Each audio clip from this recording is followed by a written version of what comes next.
Hello and welcome back to my Tudor kitchen. Today what I'm going to be showing you is how I make the fireplace, putting the logs in and putting the lights in and all that. And then after that I'm going to be showing you how to make some sacks and some herbs and vegetables and bits and pieces. So we'll crack on with the fireplace first. First of all, what I done is I collected some twigs and bits of foliage from the garden, and I'll show you that just now. Right, I've moved the camera around a touch so you can see. First of all, I started off by just getting an odd bit of rectangular wood there and painting it black.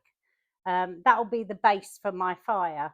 Then I got myself a light and I've glued the light into the middle of the piece of wood there so that that can light up the logs once it's all arranged.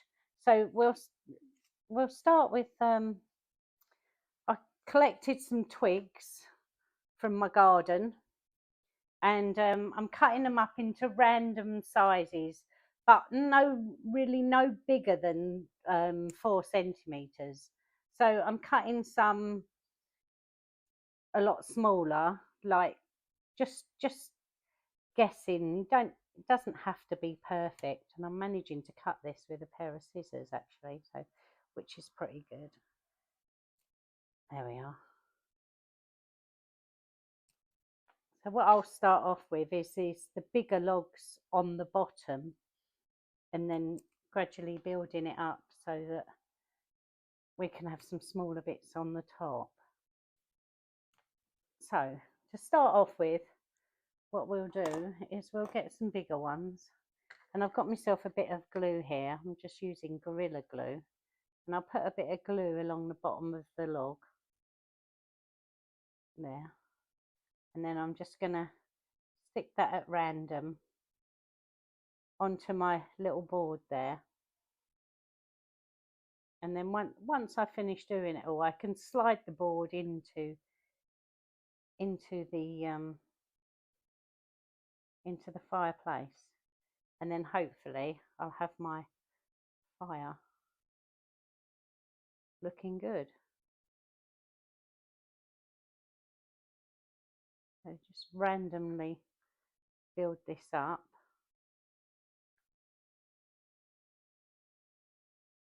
Put that one there. Get a smaller one.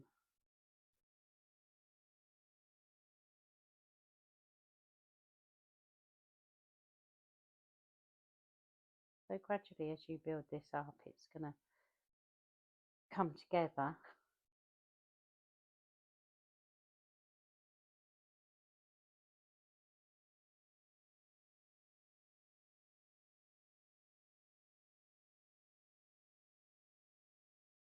Right. Like so. Yeah, just keep building it up to the required height that you want. It doesn't have to be any standard height, just whatever fits in your fireplace. So I'll just carry on cutting a few more of these and building that up a little bit more, and then I'll be back to you in just a moment. Okay. Oh, excuse me. Now I've got all my logs placed where I want them. What I want to do now is add a little bit of red so that it shines up when the light comes on. What I'm going to use for this, I'm going to use a bit of tissue paper, and all I'm going to do is just tear some tiny little bits of tissue paper like so, and then what I'll do is I'll put a little bit of glue in between the logs like so, and then just stick my bits of tissue paper in. Oh, I think that bit of tissue is too big. Let's break that in half. Oh, and then poke that down. And that. One more bit, I think. I don't want too much because it might spoil the effect if I put too much in. Oh, stuck to the stick now. There we go.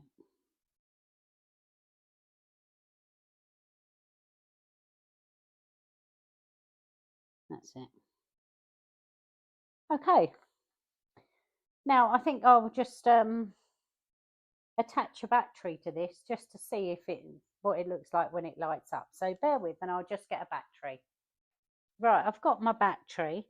I think we used to call these a PP3, but they call them the 9-volt battery anyway. So what I'm going to do is connect the red one to the plus. So I'm using blue tack, so that just holds it in place, and hopefully, oh, she says, okay, and that's it lit up. So hopefully it looks quite good. I'm quite pleased with that. So what I'll do now is I'm going to take it off the battery and put it in the house, and I'll come back and show you what that looks like sitting in the fireplace. Okay, the next thing I made is I made this spit for roasting. I made this out of kebab skewers. So what I did, I just cut pieces of this kebab skewer up and just made the shape of the spit roast that I wanted, and then I just put some thin bits of wood across the bottom, and that's to put a tray on to cook things in the tray there.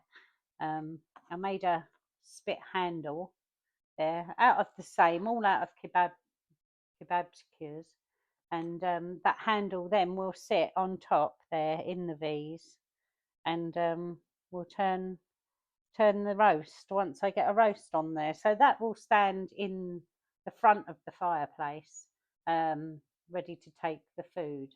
So that's that bit. What I'm going to do is I'm going to show you all the little bits and pieces that I've been making, and show you how I made a couple of them, and then we'll put it all in the house, and we'll show you the kitchen afterwards. So that's that bit.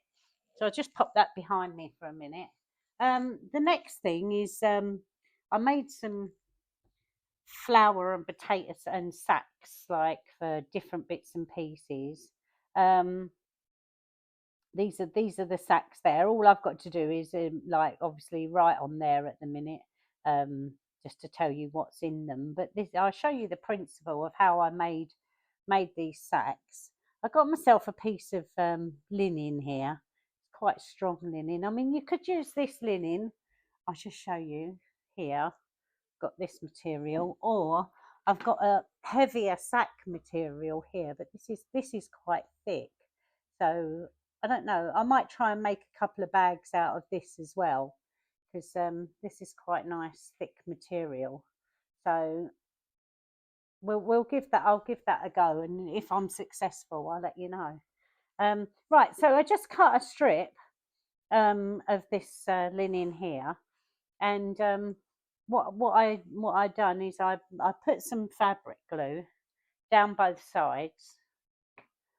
Put my glasses on so I can see. So if I just run up halfway along the edge there, and this edge here,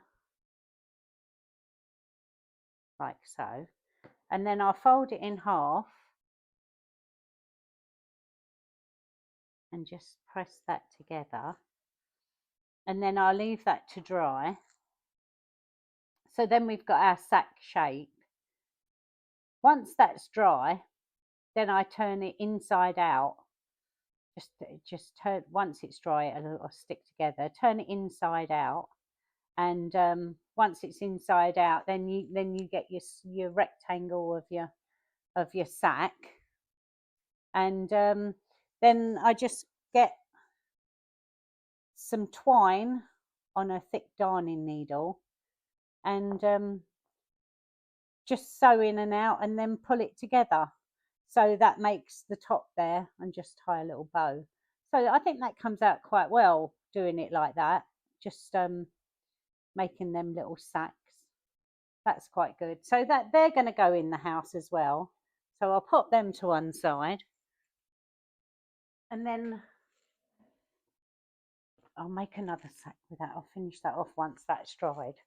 Then what I did, I got some little flower pots, and I've just put some fake foliage in and bits and pieces just to make it look as if there are some like vegetables in these little pots here. I'll just hold it up to the camera so that you can see.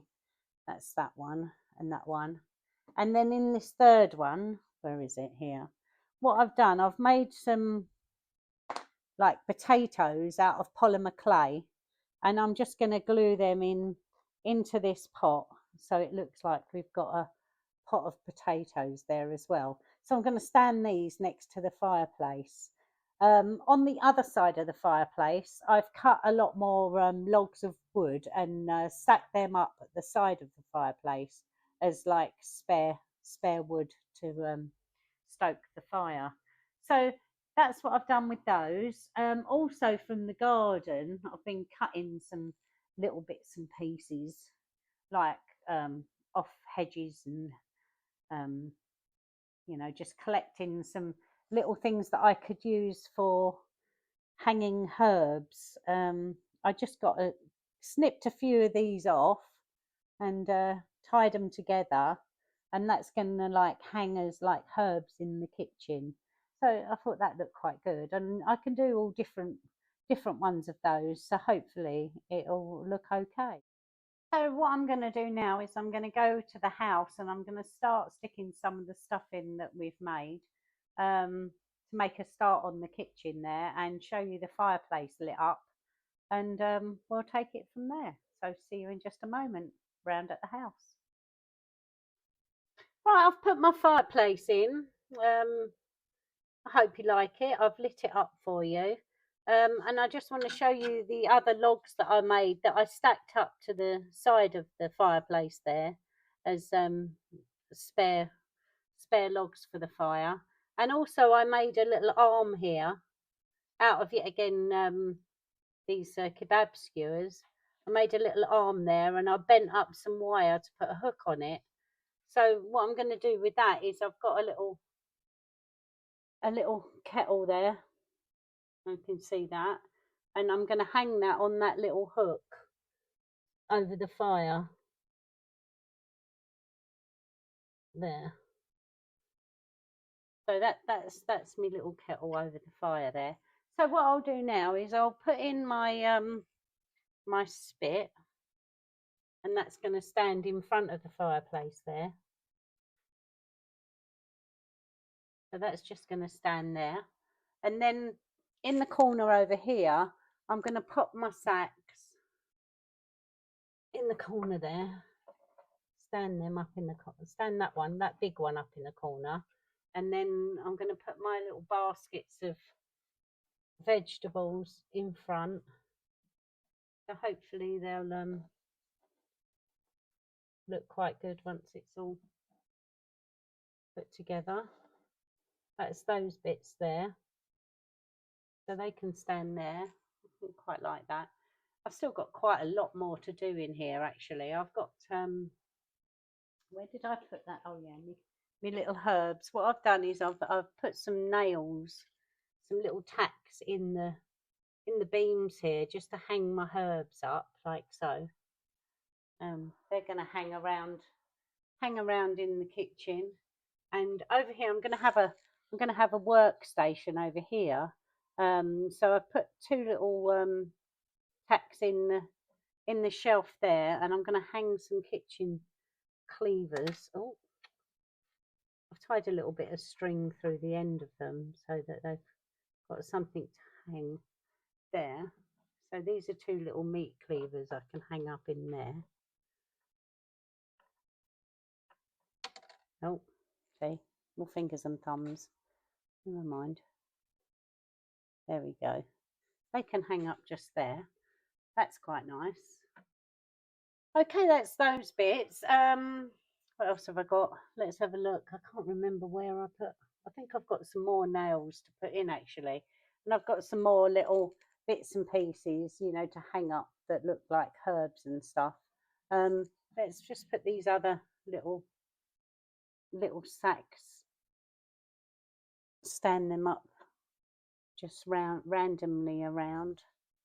What I'll do once we finish, we'll pan around the room and have a look to see what it looks like so far. I've still got an awful lot to do in the house, so these are a few little bits.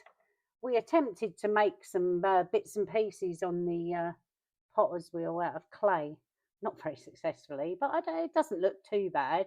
So I'm going to put these on top of the fireplace here, and then what we'll do now is we'll just pan around the room so you can have a look. The fireplace is now nearly finished. I've got to dirty up the wall a bit more, and I've got a lot more furniture to make, like the tables. I've got 2 tables to make. Yeah, these pots up here, I've got to colour them yet to make them look old. I've got a lot more to add yet to this kitchen, as I said. Okay, so what I'll do now is I'll let you pan around the room. I'm going to put the camera nearer so you can see all the little bits and pieces. And once you've had a good look, then come back to me and I'll have a little chat, and we'll take it from there. So see you in just a moment.